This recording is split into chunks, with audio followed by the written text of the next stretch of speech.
Hello,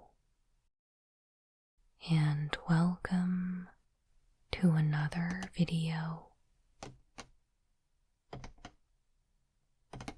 Today, I have a pre-release kit from Lost Caverns of Ixalan that I will be opening and building a sealed deck from. And I also have 2 set boosters that we will open up together at the end. Let's get started.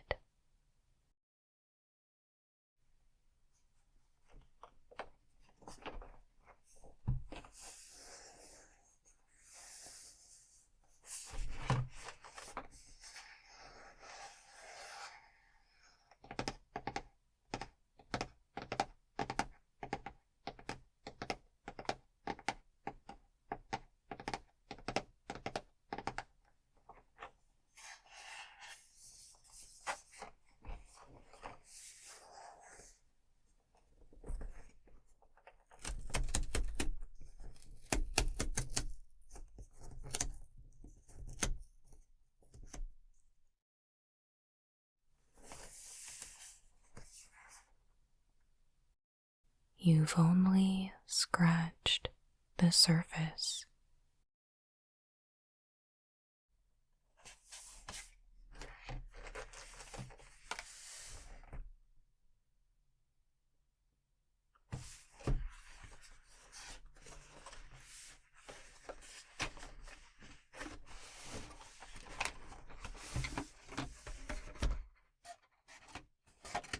And a little peek at the art on the inside.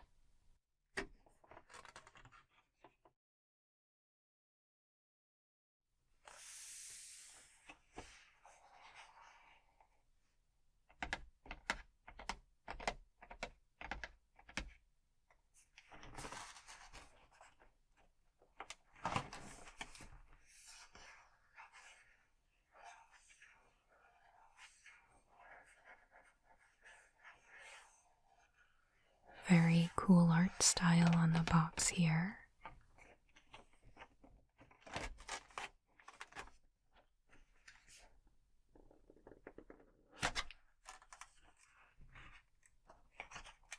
And we've got the spin down in red.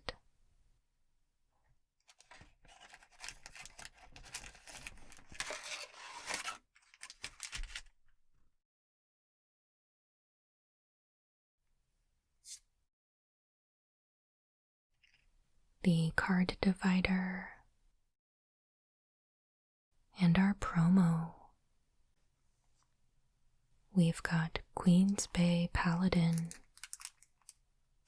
Whenever Queen's Bay Paladin enters the battlefield or attacks, return up to 1 target vampire card from your graveyard to the battlefield with a finality counter on it. You lose life equal to its mana value.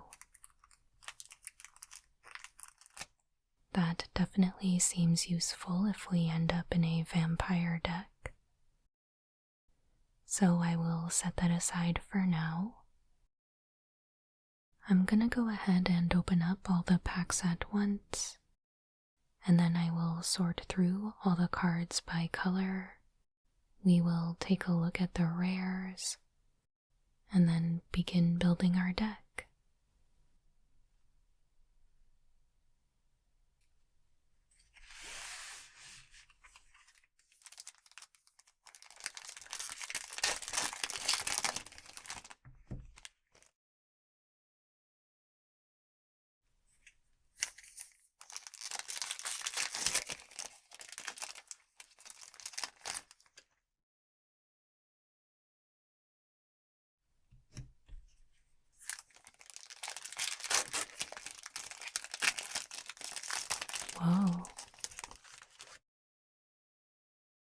That's pretty funny. Love a colossal dreadmaw.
These cards definitely have a different texture to them.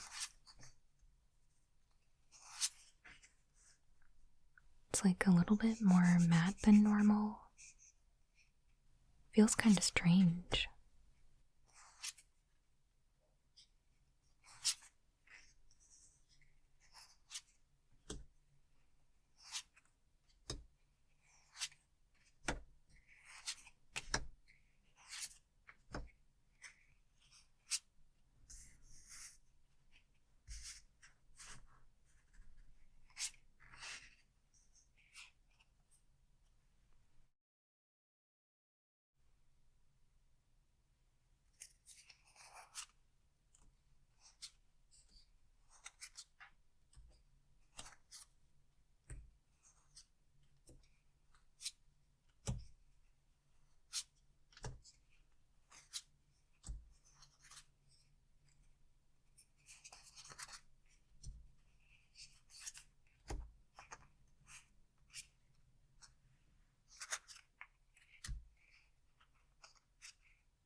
That is the rare.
Alright.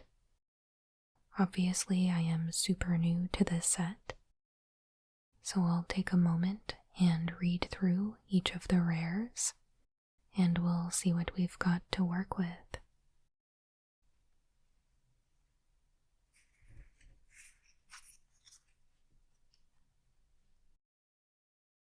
Malcolm, Alluring Scoundrel. 1 blue for a 2/1. Legendary creature. Siren Pirate. Flash. Flying. Whenever Malcolm, Alluring Scoundrel, deals combat damage to a player, put a chorus counter on it. Draw a card, then discard a card. If there are 4 or more chorus counters on Malcolm, you may cast the discarded card without paying its mana cost.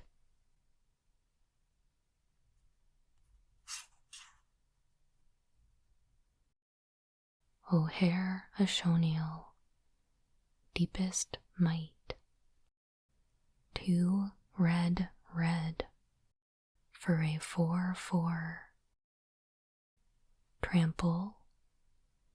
If a red source you control would deal an amount of non-combat damage less than O'Hare Ashoniel's power to an opponent, that source deals damage equal to O'Hare Ashoniel's power instead.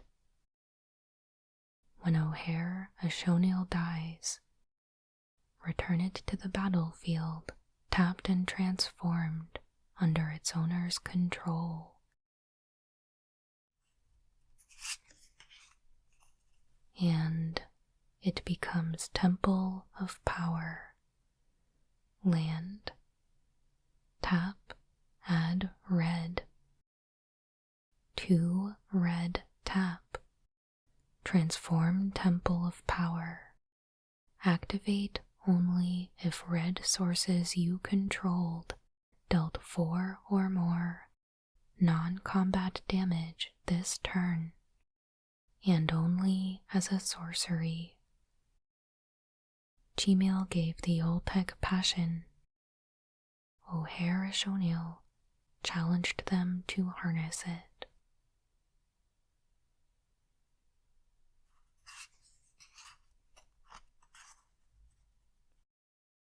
Gmail, the Inner Sun. 6 for a legendary artifact.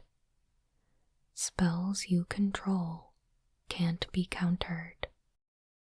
At the beginning of your end step, discover 5.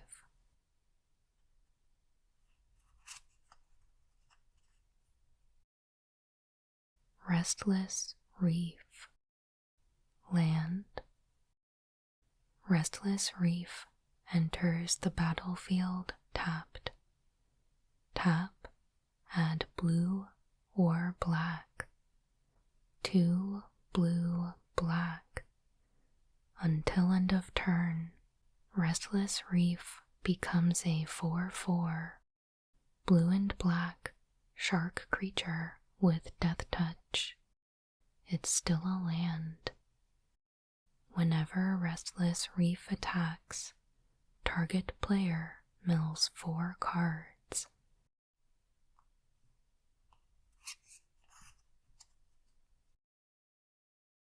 The Ever-Flowing Well. 2 blue for a legendary artifact. When the Ever-Flowing Well enters the battlefield, mill 2 cards, then draw 2 cards. Descend 8. At the beginning of your upkeep, if there are 8 or more permanent cards in your graveyard, transform the Ever-Flowing Well.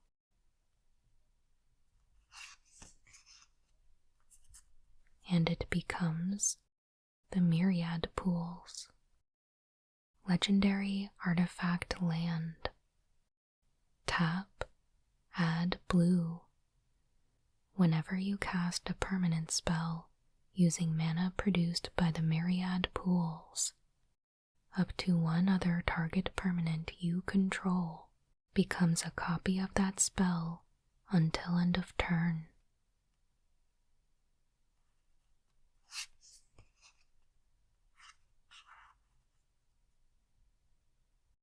And Jadelight Spelunker. X green for a 1/1. Creature, Merfolk Scout. When Jadelight Spelunker enters the battlefield, it explores X times. The river heralds found clues to a grand heritage below Ixalan's surface.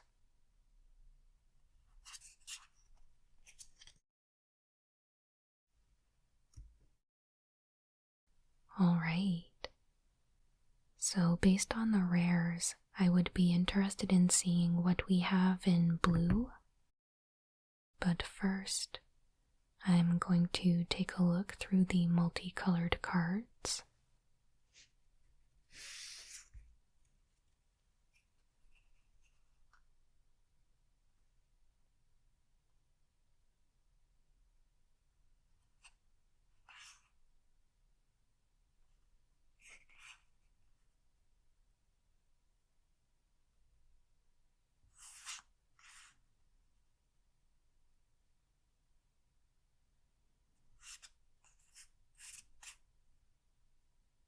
I really wasn't sure that we would be able to pull off the red god, but I am definitely seeing that non-combat damage theme. Probably still won't really be able to pull it off in limited, or at least in sealed, but it is really interesting to see that. And just want to take a look at our non-basic land.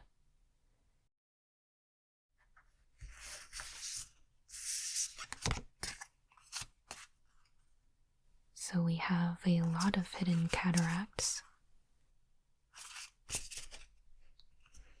And then let's look at artifacts.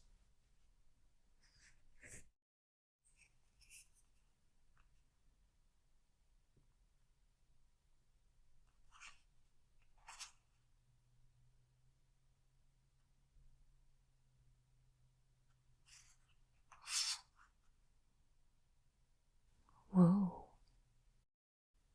Discover 10, but for 8 mana? That is interesting.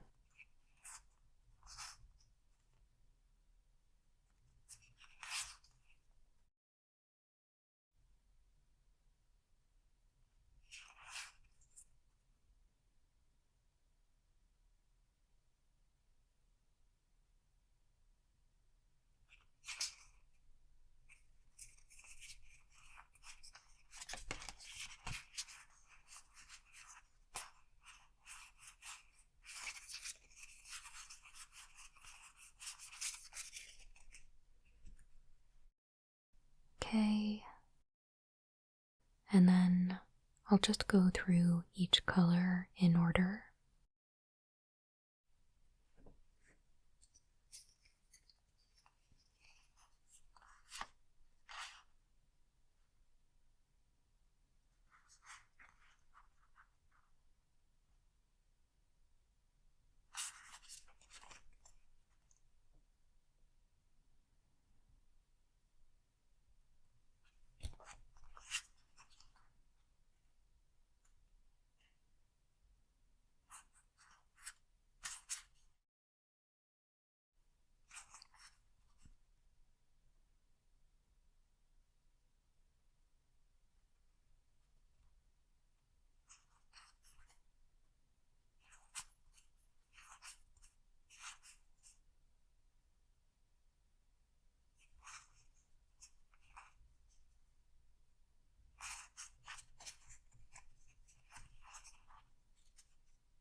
I'm actually kind of thinking about building a Sultai deck, and I know this isn't really a 3-color format, but I liked a lot of the cards that I saw in black, and I had been thinking about blue and green, so maybe that means we do play our promo card.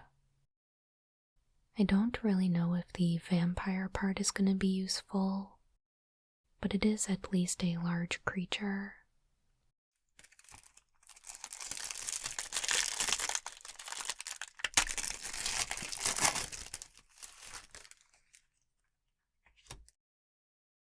So I'm going to take a look at green, blue, black first, but I do also want to look at red, black. So I will get started with that.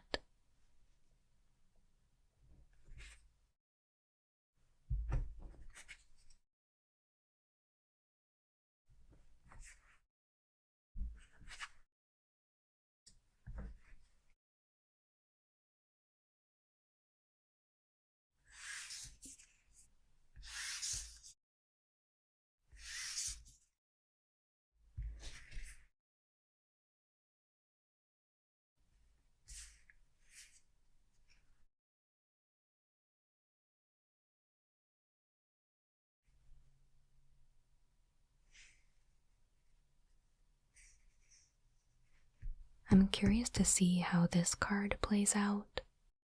I think it looks like it's going to be pretty good, because it effectively just draws you an extra card every turn. The chance of anything being 5 or less mana is really high, so kinda seems like we'll either draw or cast pretty much anything. It is kind of expensive, but I think it would be well worth it, especially toward the end of the game. You can just skip over lands that you have left in your deck, and yeah, I think it just seems really good.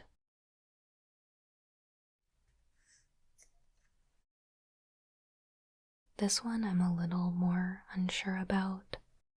I think 3 mana to draw 2 cards is a really good deal, but I think it'll be quite a while before the Descent kicks in.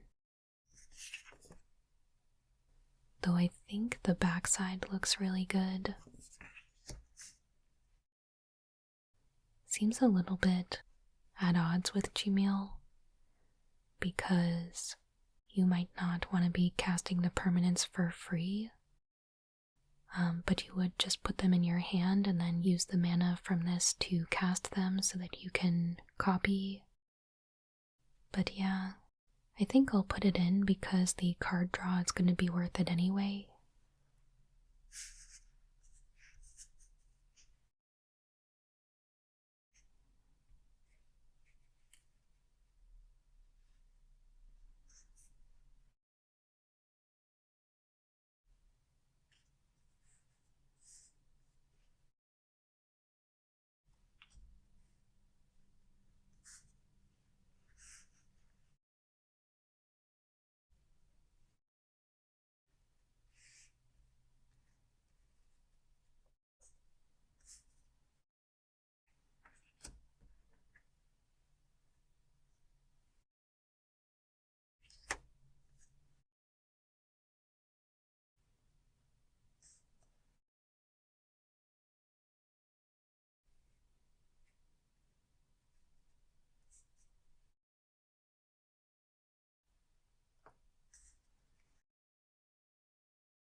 So there are a lot of 2-drops. I've got a couple 1s in there as well, but I need to be able to fit everything in so you can see it. So we're really not gonna have a lot of room for green. and I kind of envisioned it that way anyway. I was thinking primarily blue-black with a little bit of green for things like the current conductor, Jade Light Spelunker, and Seething Tower. But there's a few other green cards that I wouldn't mind putting in here as well.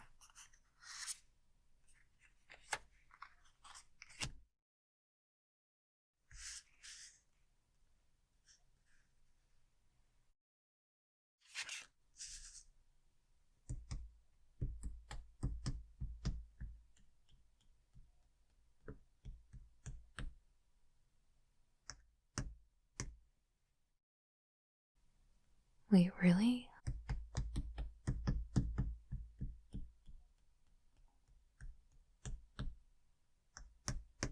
Yeah, that's 24 cards. I thought it was going to be way more, but yeah, I guess we really don't have a lot of spells. I don't know. This seems really unfocused to me. I feel like I would probably have to shave down on at least one color.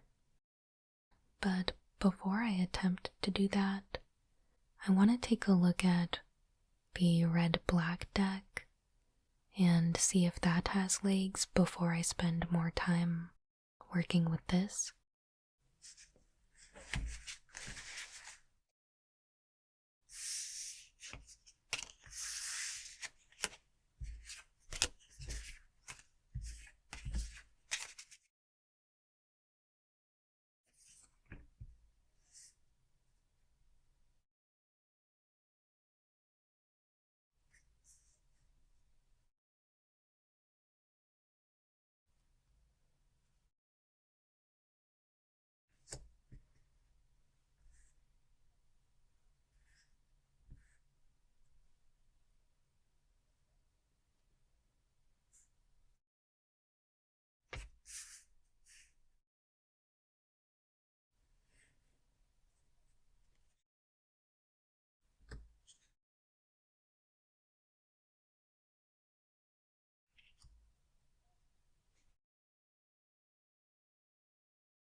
So that is 21, and our curve is significantly higher than it was in our last deck.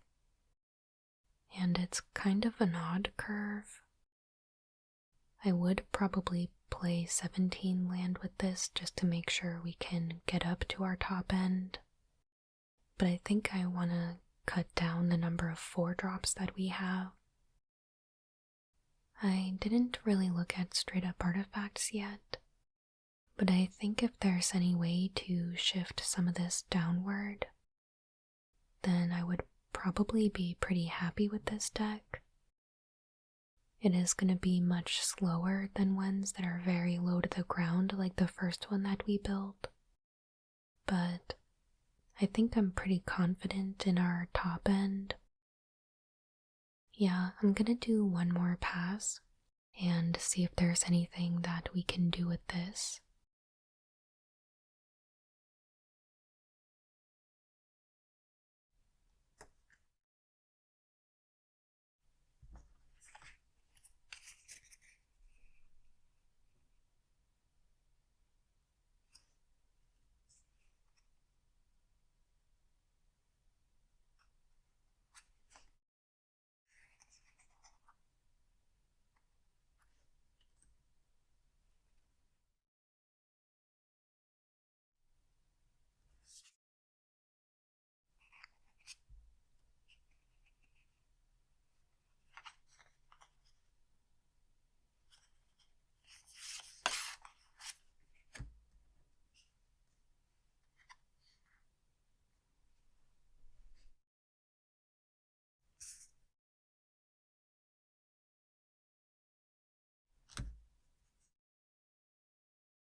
So that is 23, and I'm a little happier with that.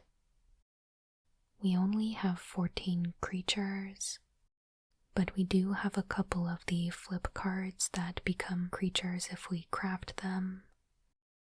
But yeah, let's throw some land in here and then shuffle it up.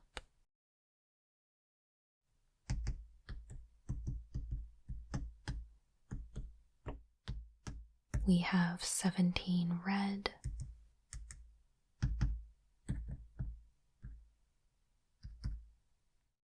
and 12 black. A lot of double pips, huh? So I think I want to keep the land split pretty even though there is a disparity between the colors.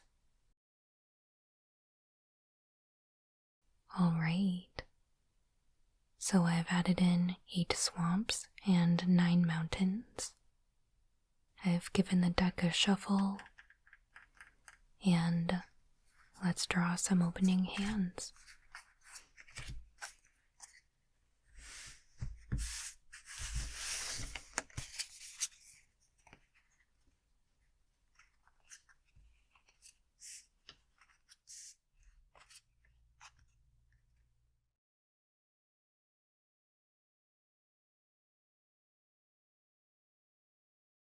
So we're a little light on lands, but I think we might be able to get away with it. We do have a couple early plays, and 2 more things we can cast if we draw 1 more land. So let's give it a shot. We will play our 1-drop.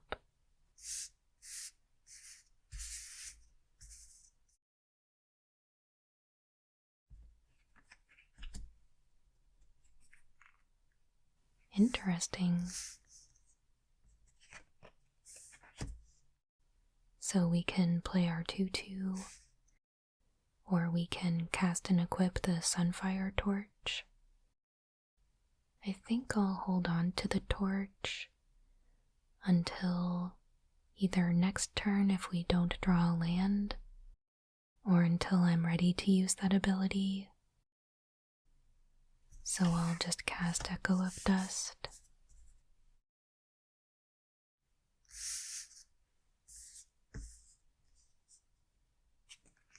Alright. So we got there.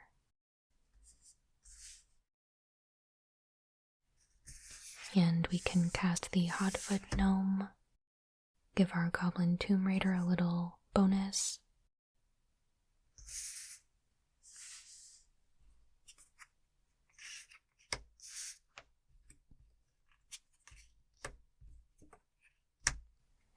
yeah, let's shuffle again and have a look at one more hand, and then we'll get into our set boosters.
So some familiar faces here, but not a keepable hand.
Interesting that our promo keeps showing up.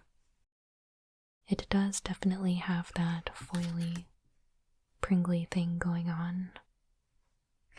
Unfortunately. But yeah. No creatures in our early spells, but hopefully we can draw into some. But yeah, I guess we can roll out the equipment.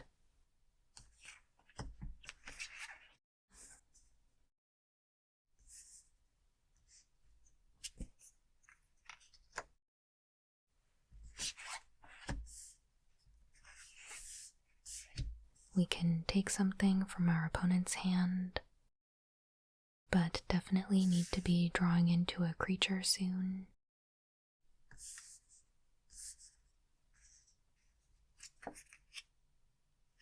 Okay, we got one, but we won't be able to cast it yet. So we're probably starting to get behind at this point. And we can't even cast our removal spell, unfortunately.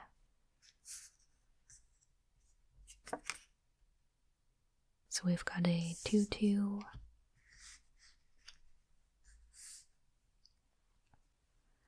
But I think we're probably casting that.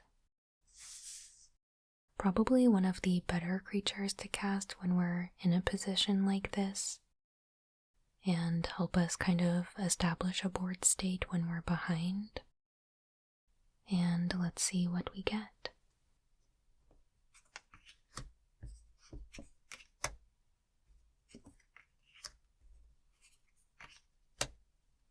So we get a little gnome.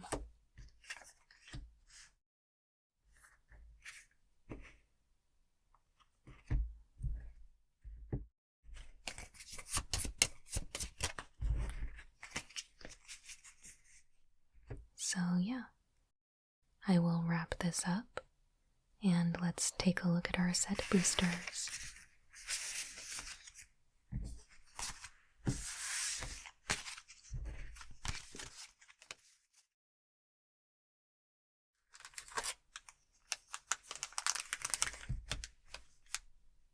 All right.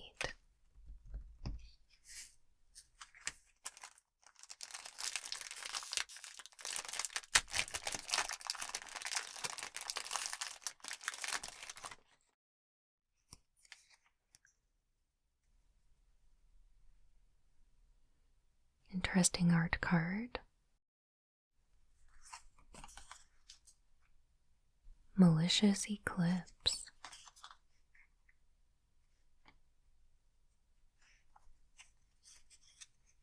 And I don't know what order this pack is going to be in. Maybe I can just look and see if there's a rare. Oh yeah, there is. Okay. An island. Dinotomaton. Nurturing bristleback. Poison dart frog. Staggering size. Thrashing brontodon. Belligerent yearling. Scytheclaw raptor. Aquali the seething tower. A mountain. And Kutziel's flanker. Flash. When Kutziel's flanker enters the battlefield, choose one. Put a +1/+1 counter on Kutziel's flanker for each creature that left the battlefield under your control this turn. You gain 2 life and scry 2, or exile target player's graveyard.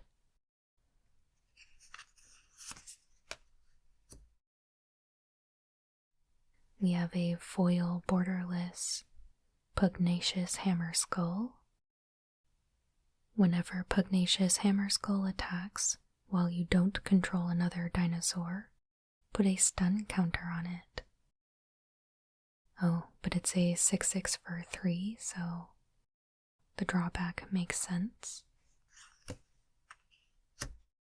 And a gnome token. Oh yeah. And that is our Jurassic Park land. Cool.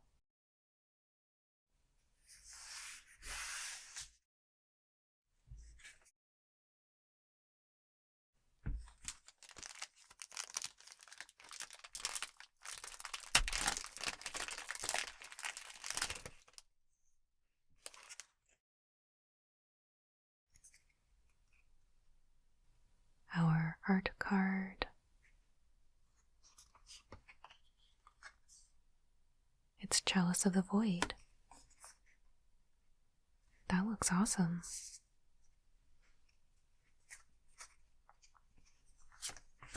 We have an island, Ancestral Remembrance, Deconstruction Hammer, Watley's Final Strike, Itali's Favor, Envoy of Okina Gahao, Bad Colony, Scampering Surveyor, Calamitous Cave-In, Tithing Blade, Braided Net. Braided Net enters the battlefield with 3 net counters on it. Tap, remove a net counter from Braided Net. Tap another target non-land permanent. Its activated abilities can't be activated for as long as it remains tapped. Craft with artifact for 1 and a blue.